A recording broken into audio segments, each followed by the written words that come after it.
जय और विजय। देखो भैया, जय और विजय ये भगवान के द्वार पर ही मिलेंगे, बाकी तो सब जगह पराजय ही है। जय और विजय चाहिए तो भगवान के द्वार पर। एक बार सनत सनंदन सनातन सनत कुमार, ये चारों ब्रह्म कुमार जो देखत बालक बहुकालीना अवधूत वृत्ति में रहने वाले परमहंस, ये दिगंबर मुनिजन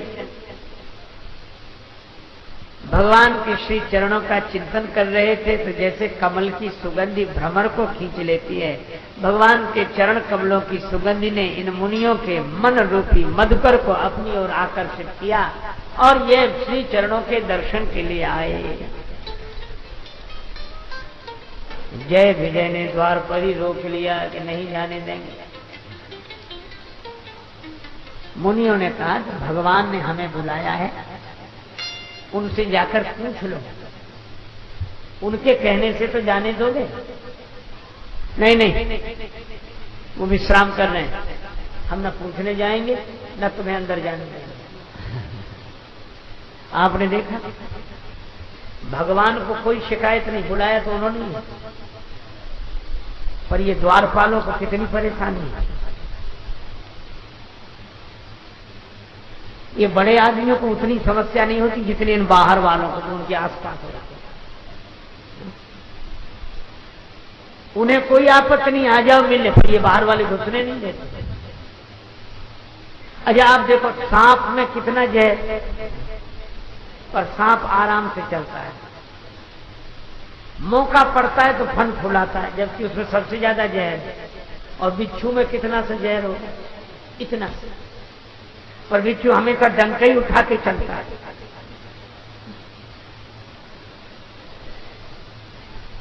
अधजल गगरी छलकत जाए।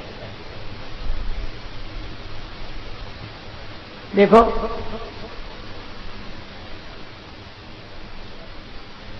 अच्छा, सूर्य में गर्मी ज्यादा है, सबको गर्मी सूर्य से ही मिलती है, पर सूर्य भगवान की गर्मी पाकर, ये जो बालू है ना, बालू स्वभाव से शीतल है कि नहीं, ठंडी है, लेकिन सूर्य के किरणों का बल पाकर ये बालू इतनी गर्म हो जाती है कि सूर्य भगवान तो चलने भी देते, पर बालू तो चलने ही नहीं देती, जैसे गर्मी इसी की हो। कुछ लोग दूसरों की, बड़ों की गर्मी पाकर इतने गर्म हो जाते हैं कि उतने गर्म तो वो भी नहीं होते जिनकी गर्मी पाकर ये गर्म है। बिल्कुल सही, आप सोचो, द्वारपाल भगवान के पास जाने ना दे। महात्मा प्रार्थना कर रहे हैं कि भाई परमात्मा ने बुलाया, परमात्मा से मिलने आए, जय मुझे बुलाया। कुछ नियम तो नियम है, नियम ऐसा नहीं हो सकता, नियम। महात्माओं ने कहा कि नियम का हम आदर करते हैं, पर महात्मा परमात्मा के बीच में नियम का नहीं, प्रेम का नाता होता है। बोले वो कुछ भी हो, नियम। तो कहा तो पूछ लो, बहुत अनुनय की पर नहीं माने। तो महापुरुषों ने सोचा कि भाई दंड व्यवस्था अनिवार्य है, क्योंकि जो नहीं दंड करूं खल तोरा, भ्रष्ट होए श्रुति मार्ग मोरा। और अतिशय लगड़ करे जो कोई, अनल प्रगट चंदन से होई। चारों महात्माओं ने कहा करे रहने दे, बड़े नियम वाले। परमात्मा और महात्मा को जो मिलने में बाधा डाले वो वैकुंठ में रहने लायक भक्त हो ही नहीं सकता। जो महात्मा को परमात्मा को न मिलने दे वो राक्षस, तुम दोनों राक्षस हो जाओ। 3 जन्मों तक वही राक्षस हुए। रावण, कुंभकर्ण तो बाद में बने, हिरण्याक्ष, हिरण्यकश्यप,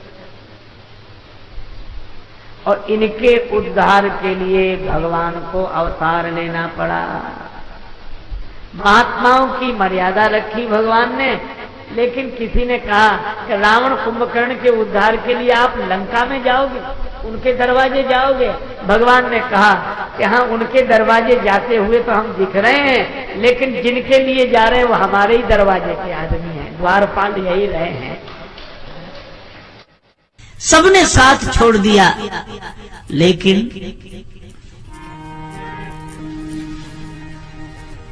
जाऊं कहां तजे चरण,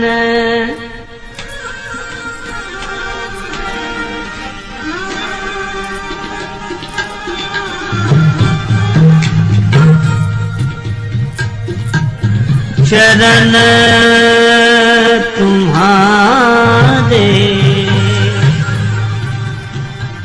जाऊं कहाँ तज चरण,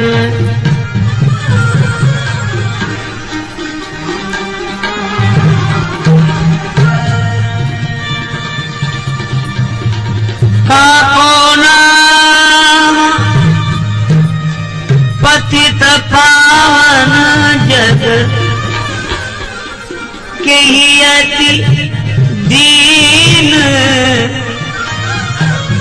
प्यारे, जाऊं कहाँ तजे चरण,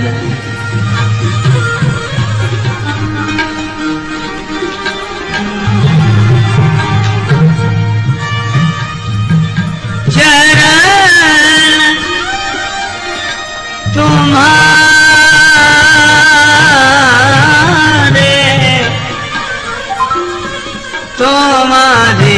तज चरण, जाऊं कहाँ तज चरण,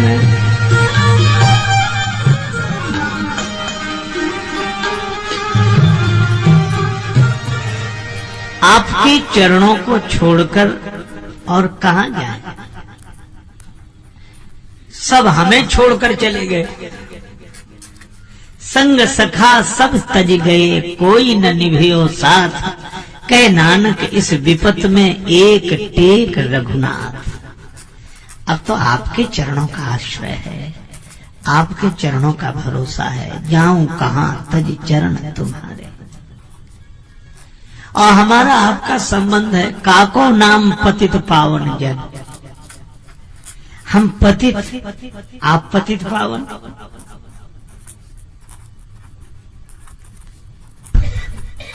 श्री बिंदु जी महाराज लिखते हैं, भक्त बनता हूं मगर अधमों का हूं सिरताज भी, और देखकर पाखंड मेरा हंस पड़े ब्रजराज भी। और कौन हमसे बढ़ के पापी होगा इस संसार में, सुन के पापों की कहानी डर गए यमराज भी।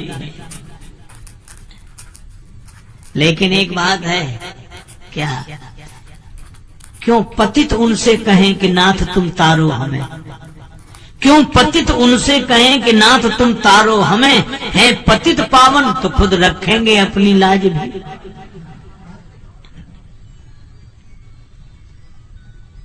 वो पतित पावन है तो पतित पावन अपनी लाज रखे। एक दिन श्री तुलसीदास जी महाराज गए और कहने लगे, प्रभु मैं हरि पतित पावन सुने, मैं हरि पतित पावन,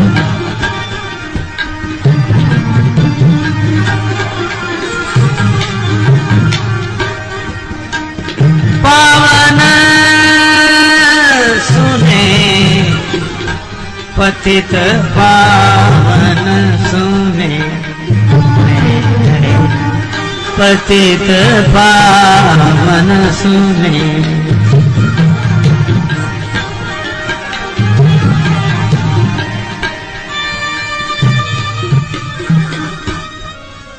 भगवान से बोले, प्रभु हमने सुना है कि आप पतित पावन हो।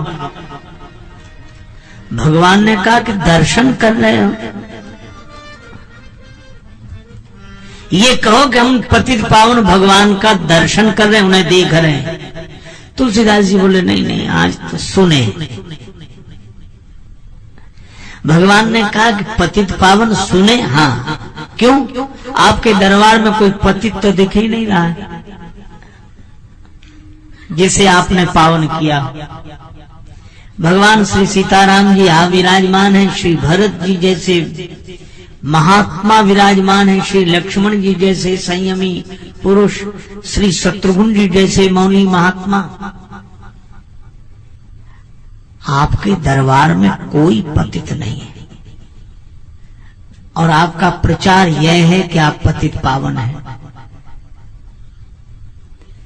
भगवान ने कहा तो तुलसीदास जी ने कहा बड़ी मुसीबत हो जाएगी, कोई पूछने आ गया कि आप कैसे पतित पावन हैं। भगवान ने कहा तो कोई उपाय बताओ। श्री तुलसीदास जी बोले एक सरल उपाय है। क्या? इस दरबार में मुझे भी बिठा लो। अच्छा, मुझे बिठाने से यह लाभ होगा कि कोई पूछे कि कैसे पतित पावन, तो मेरी तरफ इशारा कर दिया करो कि तुलसीदास ऐसे पतित को पावन किया है। दास तुलसी शरण आयो राखिए अपने, मैं हरि पतित पावन सुने। आप विचार करो कितना कठिनतम विश्वास है, और ऐसा विश्वास रख पाना बहुत मुश्किल है। कोई पत्थर ही हो जाए तब ऐसा विश्वास रहे, ऐसी दृढ़ता रहे। कब कुछ भी हो, चाहे वर्षा आए, चाहे रात्रि, चाहे दिन, चाहे आंधी, चाहे तूफान, चाहे सब साथ छोड़कर चले जाएं, लेकिन मुझे भरोसा है यदि नाथ का नाम दया निधि है तो दया भी करेंगे कभी न कभी। ऐसा विश्वास। और जब सबने साथ छोड़ा होगा तब भी विश्वास टूटा होगा, लेकिन कोई बात नहीं, अभी भगवान का साथ है, भगवान का भरोसा है। इसी भरोसे पर अहिल्या जी भक्ति भगवान के मार्ग में पड़ी है। अच्छा, कितना अद्भुत है। राम जी यहीं से निकलेंगे। किसके कारण निकलेंगे? तुम्हारे कारण नहीं, हमारे कारण नहीं, उनके कारण निकलेंगे। जासु कृपा निर्मल मते पावऊं, जासु कृपा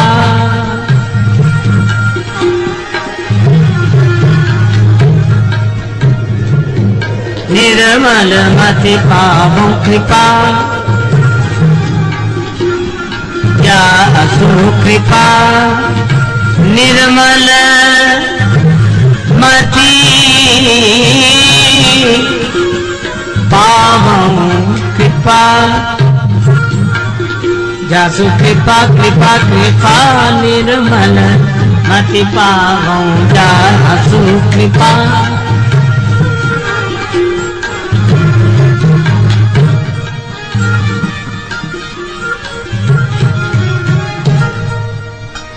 जिनकी कृपा से निर्मलता प्राप्त होती हो, निर्मल बुद्धि मिलती हो, श्री जानकी जी की तरह निर्मल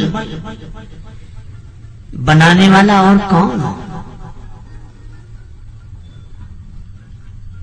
निर्मलता भी जिनसे निर्मलता की आशा रखती है, ऐसी श्री किशोरी। तो अहिल्या जी सोचती हैं हमारे कारण नहीं, पर श्री जानकी जी के कारण राम जी यहीं से निकले, हम उसी रास्ते में पड़े हैं। और ये अहिल्या जी, श्री तुलसीदास जी कहते हैं सहस सिलाते जड़ मेरी मति भई है, मेरी बुद्धि में जड़ता आ गई है, मेरी बुद्धि मलिन है, मैली है। अच्छा, संकेत कितना सुंदर है। अहिल्या जी ऋषि गौतम की अनुगामिनी है, उनकी भार्या है। अब इंद्र गौतम ऋषि के रूप में आया।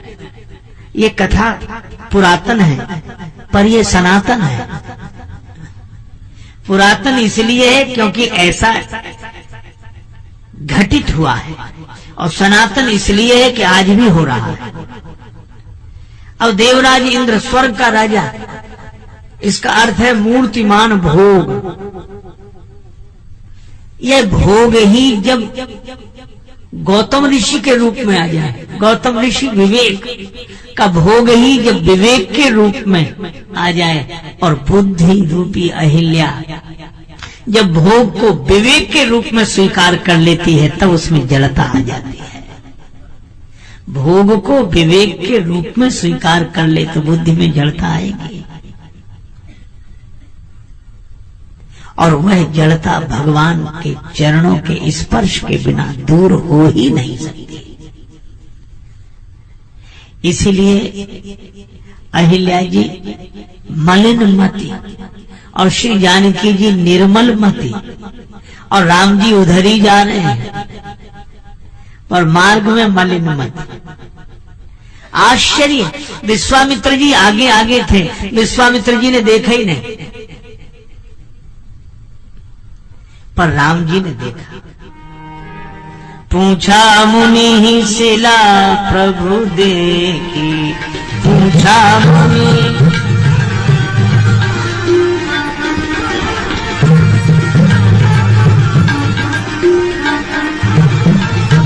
शिला शिला प्रभु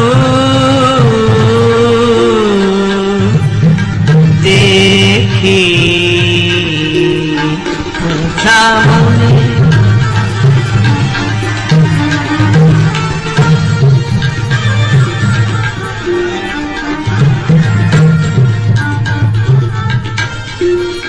पूछा मुनि पूछा मुनि पूछा मुनि पूछा मुनि।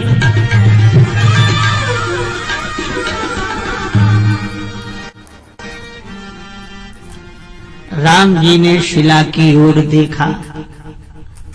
अब ये वही शिला है जहां खगमृग जीव जंतु तक नहीं है। स्वयं विश्वामित्र जी ने भी नहीं देखा, लेकिन पूछा मुनि शिला प्रभु देखी। यही भगवान की करुणा है। विश्वामित्र जी से राम जी ने पूछा, गुरुदेव यह शिला कैसी पड़ी है? विश्वामित्र जी ने कहा कि राघवेंद्र इस शिला की ओर तो कोई नहीं देखता, तुम क्यों देख रहे? राम जी ने कहा, गुरु जी क्या कहूं, मेरा स्वभाव ऐसा है, जिसकी ओर कोई नहीं देखता उसकी ओर मैं देखता हूं। काको नाम पतित पावन जग के ही अति दीन प्यारे, ऐसी कवन प्रभु की रीत। विनय पत्रिका में श्री तुलसीदास जी श्री कृष्ण भगवान के लिए भी कहते हैं, ऐसी कवन प्रभु की रीति, विरद हेतु पुनीत परिहर पावन पर प्रीति। पवित्र लोगों को छोड़कर पामर प्राणियों से प्रीति, यह भी पवित्र हो जाएंगे। विरद। और ऐसे सुंदर सुंदर उदाहरण दिए। गई मारन पूतना कुछ काल कूट लगाए। भगवान ने आंख बंद कर ली। क्यों? लोगों ने कहा इसे देखो तो, पहले देखो तो तब तो उद्धार करो। भगवान ने कहा कि हमें पता है ऐसों का उद्धार तो हम आंख मूंद कर ही कर देते हैं। गति पूतना की लख मानस में बस लोक ने एक ही बात कही, जब श्री हरि पूत हुए उसके तो पूतना पूतना कैसे रही। जब भगवान ही पुत्र बन गए तो उसके पुत्र ना पूतना। अब पूत कहते हैं पवित्र को, पूत ना रही ताहे पूत बन पूत कियो, ऐसो ही कृपालु मेढो कुंवर कन्हैया। पूतना शिशुपाल है, उसका नियम था रोज भगवान को गाली देना, नियम पूर्वक। जैसे हम लोग स्तुति करते हैं ऐसे भगवान को गाली, और 100 से कम, क्योंकि उसकी मां ने भगवान से प्रार्थना की कि इसे क्षमा करना। श्री कृष्ण बोले कि 100 गाली तक तो क्षमा करूंगा। तो वो हिसाब रखता था नित्य नियम से गाली दो, 100 से कम बनी रहे। आप आश्चर्य करोगे, भगवान जीवन भर गाली सुनते रहते, और प्रेम में नहीं, क्रोध में। लेकिन एक दिन आवेश में आकर बोलता ही गया। भगवान ने सावधान किया, 95 से ऊपर हो रही है गालियां।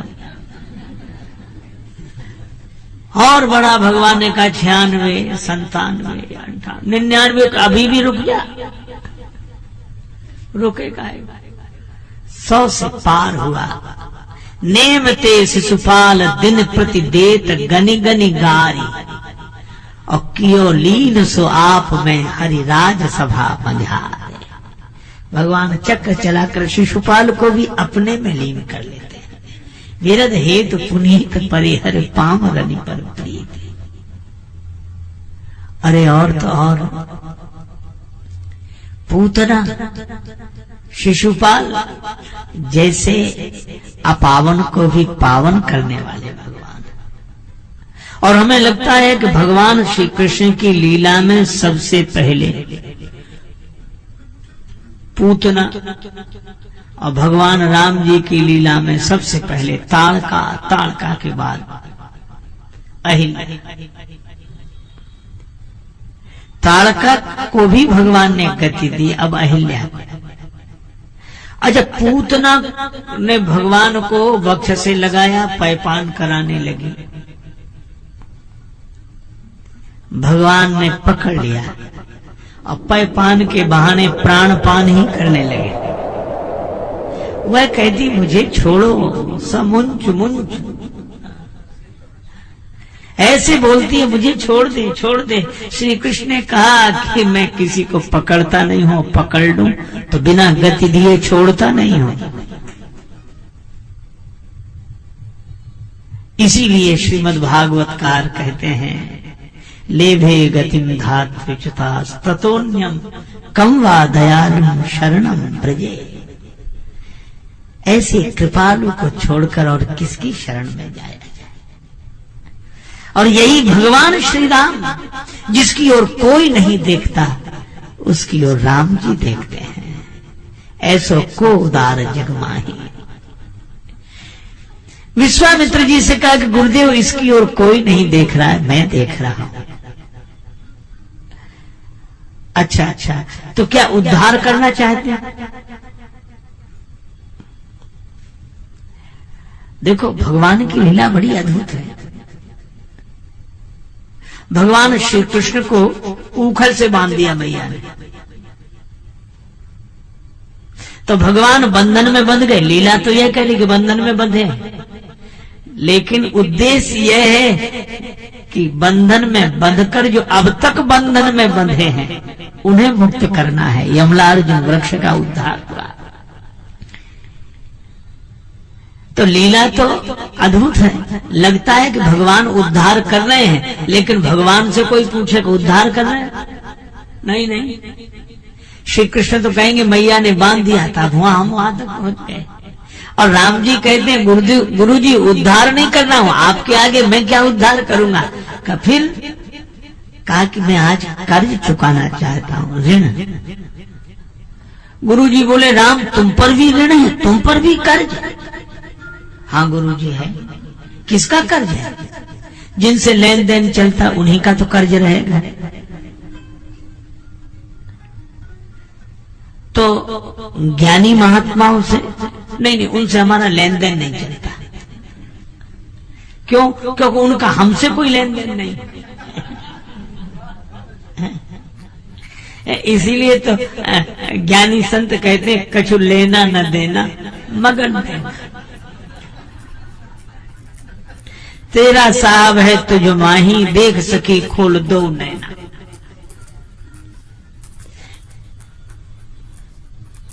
कछु लेना न देना मगन रहना। हम ही थे भूले, हम ही में भूले, हमें खोजने हम ही चले। हम ही ने खोजा, हम ही ने पाया, हमें मिले तब हम ही मिले। तो लेना न देना। और भगवान बड़े प्रसन्न होते हैं कि तुम्हें हमसे कोई लेना देना नहीं, तो हमें तुमसे कोई लेना देना नहीं। तुम तो अपने आप में संतुष्ट रहो, आनंदित रहो। आत्मन्यो वात्मना तुष्टा। लेकिन भगवान कहते हमारा लेना देना है किनसे? जिन भक्तों का हमसे कुछ लेना देना है, हमारा उनसे लेना देना है। अच्छा देखो, श्री रामचरितमानस में 3 नगरों की चर्चा है, जनकपुर, अयोध्या और लंका। लंका में लेना ही लेना है, भाई तक को नहीं छोड़ा। एक बार कुबेर पर धावा, पुष्पक जान जीत ले आवा। ले नहीं लेना, ले नहीं लेना। और मिथिला में दे नहीं देना। सारे संसार को देने वाले भगवान को भी मिथिला वालों ने कन्यादान नृपभूषण किया दान। मिथिला में देते ही देते हैं। ये बात अलग है कि भले ही गाली क्यों न दें, पर देते हैं। श्री लक्ष्मण जी से एक सखी ने कहा, पाहुन मिथिले में रह जाता, आप मिथिला में ही रह जाओ। क्यों? अवध जईता तो कूना खईता, अयोध्या में जाओगे तो क्या खाओगे? लक्ष्मण जी ने कहा, क्यों, हमारे यहाँ खाने को नहीं है क्या? है तो, पर जितना अच्छा यहाँ मिलता है वहाँ नहीं मिलेगा। कैसी बात करते हो, हम भी राजकुमार हैं। सखियां बोली, तो यहाँ तो गाली खाने को मिलती है, घर में भी गाली खाते हो, वहाँ गाली। तो मिथिला वाले भले ही गाली दें, पर देते हैं। लंका में ले नहीं लेना, मिथिला में दे नहीं देना, पर अयोध्या में लेना देना। एक सज्जन बोले, अयोध्या वालों का लेना देना समझ में नहीं आता। कैसे? बोले, एक दिन पहले राम जी को राज्य दे दिया, युवराज पद पर बिठाएंगे, कल बिठाएंगे, घोषणा हो गई, राम ही देव काल युवराज। एक दिन पहले दे दिया और दूसरे दिन ले लिया। 14 वर्ष राम वनवासी, नहीं मिलेगा क्या? अरे हमने कहा यह तो ठीक है, लेकिन अयोध्या में भगवान का ही लेना देना है। महाराज मनु से भगवान ने पूछा, क्या चाहिए? क्या प्रभु आप ही मिल जाए पुत्र रूप में। भगवान को ही लिया। और महाराज मनु जब दशरथ जी के रूप में आए और विश्वामित्र जी मांगने आए तो भगवान को ही दिया, भगवान को ही लिया, भगवान को ही दिया। जिनका भगवान से ही लेना देना है, भगवान बोले उन्हीं से हमारा लेना देना। भगवान श्री कृष्ण से किसी ने कहा, आपने द्रौपदी जी का चीर बढ़ा दिया, इतना चीर कहां से आया? भगवान बोले हमारे पास थोड़ा ही था, हमने गोपियों का चीर चुरा लिया, द्रौपदी जी का चीर बढ़ा दिया। एक भक्त से लिया, दूसरे को दे दिया। भगवान कृष्ण की उंगली पर द्रौपदी जी ने चीर लपेट दिया, रक्त बहने पर। श्री कृष्ण बोले, बहन इतनी कीमती साड़ी क्यों फाड़ दी? द्रौपदी जी बोली, प्यारे घनश्याम यदि काम आवे आपके तो काढ़ दूं नसों को, ये तो रेशम के धागे हैं। प्यारे घनश्याम यदि काम आवे आपके तो काढ़ दूं नसों को, ये तो रेशम के धागे हैं। धागे भी साधारण, इनका कौन मोल करे। न दुल्हन के जोड़े हैं, न दुल्हा के बागे हैं। फिर भी इतनी कीमती साड़ी क्यों फाड़ दी? द्रौपदी जी बोली, मैंने नहीं फाड़ा चीर, पीर देखकर अधीर हो। धागे ही स्वयं नाथ चीर छोड़ भागे हैं। वो धागे हैं अभागे जो बढ़े नहीं आगे, भाग उन्हीं के जागे जो उंगली पे लागे। श्री कृष्ण ने कहा, बहन मैं याद रखूंगा। इतना छोटा सा वस्त्र खंड मुझसे जोड़ दिया तो अनंत से जोड़कर सब अनंत हो जाता है।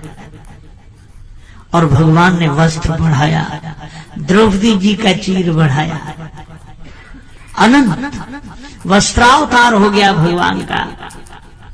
तो एक भक्त से लिया, दूसरे को दिया। जैसी लाज रखी द्रौपदी की दुशासन पचिहारी, खेचत खेचत दो भुज थाके होन न दीन उघारी।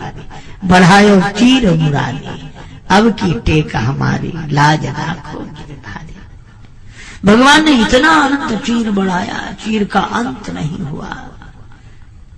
दुशासन हार गया। भगवान बोले एक से लेते दूसरे को दे देते, हमारा तो यही काम है। तो भगवान श्री राम बोले कि हमारा भी लेन देन चलता है इन भक्तों से। अच्छा, तो यहाँ किस भक्त से लिया आपने जो चुका रहे हैं? भगवान बोले भक्त भक्त सब एक, इधर का खाता इधर, चाहे इधर जमा कर दो चाहे उधर जमा कर दो। अच्छा, तो एक भक्त हुए श्री प्रहलाद जी। प्रहलाद जी से उनके पिता हिरण्यकश्यप ने कहा, राम कहाँ, भगवान कहाँ है? प्रहलाद जी बोले सब ठाव है, सब जगह। तो हिरण्यकश्यप ने कहा खंभ में, क्या इस पत्थर के खंभे में भी? प्रहलाद जी बोले हाँ। और भगवान कहाँ? जहाँ भक्त के यहाँ भगवान वहाँ। हाँ सुन के नर के हरि जागे, प्रीत प्रतीत जगी तुलसी, तबते सब पाहन पूजन लागे। पत्थर के खंभे में से भगवान प्रकट हो गए, पाषाण प्रतिमाओं के पूजन की पावन परंपरा प्रारंभ हो गई। तो श्री राम जी कहते, गुरुजी एक भक्त ने मुझ भगवान को पत्थर के खंभे में से प्रकट कर दिया, तो मैं कैसा भगवान जो पत्थर की शिला में से एक भक्त भी प्रकट न कर सकूं? और कितना सुंदर संकेत है कि भगवान की कृपा पत्थर जैसी कठोरता से भी भक्ति की भागीरथी को प्रकट कर देती है, और भक्त का प्रेम पाषाण में भी परमात्मा को प्रकट कर देता है। भगवान ने कहा कि यही कर रहा हूं। लोग कहते हैं कि संगे दिल के आंख से आंसू नहीं आते, जिसका हृदय पाषाण की तरह कठोर वह सजल विलोचन नहीं होता। लोग कहते हैं कि संगे दिल के आंख से आंसू नहीं आते। अगर ये सच है तो दरिया क्यों निकलते हैं पहाड़ों से? नदियों का जन्म पर्वतों से क्यों हो? पर्वत को भी कोई पिघलाने वाला चाहिए। इस पाषाण शिला को भी भगवान ने अपनी चरण धूलि झुला दी।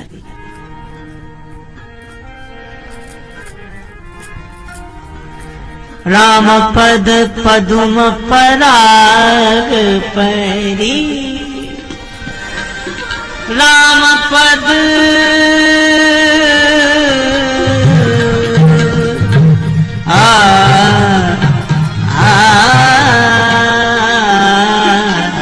पराग परी, राम पद पद्म पराग परी,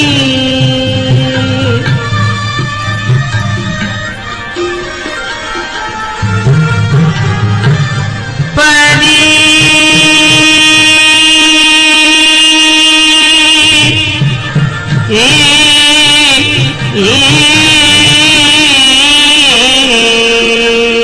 पराग परी,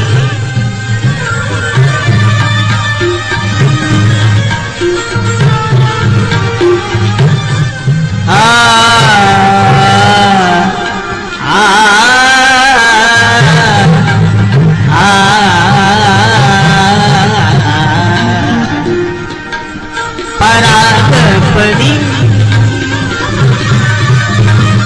पद्म पराग परी,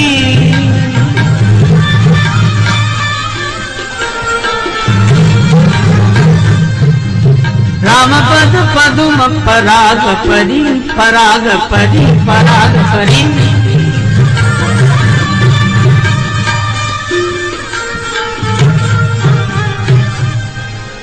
ऋषि प्रिय तुरत त्याग पाहन तन, छविमय देह धरी,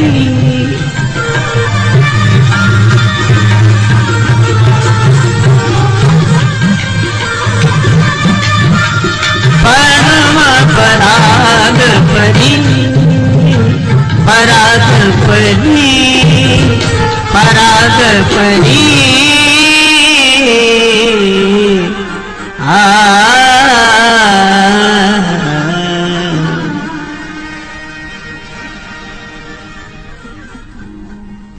राम पद पदुम पराग परी। अहिल्या माता का उद्धार हुआ, प्रकट हुई। भगवान आपकी बड़ी कृपा, जुगल नयन जलधार बही, हमने देख लिया आप निर्बल के बलराम। शंकर भगवान पर काम ने आक्रमण किया, ऐसी पारदर्शी दृष्टि, चितवत काम भय जरी छारा, और मुझ पर काम ने आक्रमण किया। मैं उस इंद्र के छद्म से छली गई, समझ नहीं सकी। पर संसार समर्थ का साथ देता है। अगर कोई पवन से कहे कि तुम आग बढ़ाती हो कि आग बुझाती हो, तो पवन यही पूछेगी कि पहले आग बताओ कैसी है। बढ़ी हुई आग को ये बुझने नहीं देती और छोटी मोमबत्ती को जलने नहीं देती। सबे सहायक सबल के कोई न निबल सहाय, और पवन जरावत आग को दीप ही देत बुझाए। लेकिन भगवान आप अलग हैं। आप क्या करते हैं? भगवान शंकर समर्थ और मैं अबला असमर्थ, पर आपकी कृपा ऐसी, ऐसी कृपा कि शंकर जी के सिर पर तो आपका चरणामृत है। यही पद सुर सरिता परम पुनीता, प्रगट भई शिव शीस धरी। लेकिन मेरे सिर पर तो आपने अपना चरण ही रख दिया। चरणामृत तो शंकर जी के सिर पर और चरण मेरे सिर पर। तब मुझे लगता है कि आप निर्बल के बलराम हैं। मेरे सिर पर तो आपने चरण ही रख दिया। इन चरणों के कारण मेरा उद्धार हुआ।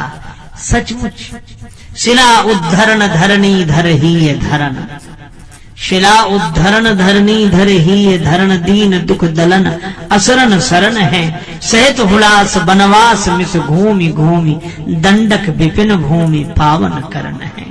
शंभुरवासी सुरसरी जन्मदायी, मात